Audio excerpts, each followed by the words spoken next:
A letter from congressional Democrats was presented, essentially calling for more sanctions to be imposed on Russia in response to allegations of Russia trying to interfere in the 2020 presidential election, which will take place in November.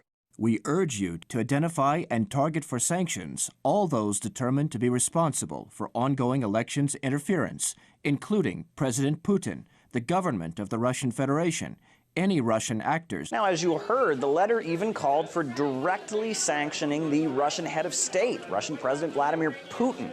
Now, we know that these new allegations about the upcoming election can be traced back to Shelby Pearson. Now, Shelby Pearson is an intelligence community figure in the United States who is basically, at this point, the top election security official. And she testified before the U.S. House of Representatives Intelligence Committee about allegations that Russia is somehow planning to meddle in the 2020 vote for the purpose of making sure that Donald Trump is re-elected. Did you see that? I see these phonies, the do-nothing Democrats. They said today that Putin wants to be sure that Trump gets elected. Here we go again. These people are crazy. Now, much of Shelby's claim has been disputed and debunked by other figures in the U.S. intelligence community. Furthermore, in the aftermath of this claim from Shelby Pearson that Russia is meddling for the purpose of re-electing Trump, we now have allegations that Russia is meddling for the purpose of electing U.S.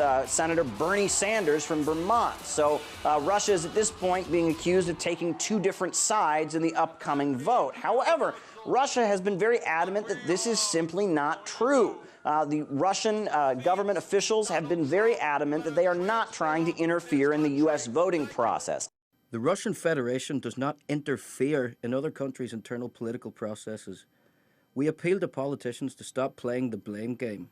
It's especially striking how political forces in Washington are exploiting this myth for their opportunistic gain, making totally ungrounded and fictitious Russia-linked allegations against each other is becoming a bad American political tradition.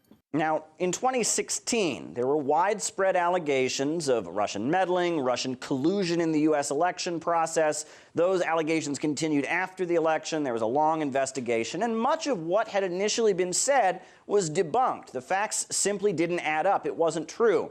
But regardless of everything the United States has been through and all the allegations that have been hurled and debunked in the last 4 years, it seems like now, as the 2020 vote approaches, and in November, once again, the United States will be going to the polls to determine who will be president, it seems that allegations about Russia will once again be surfacing, and that this will be once again part of the election process in determining who will be the president of the United States for the following 4 years.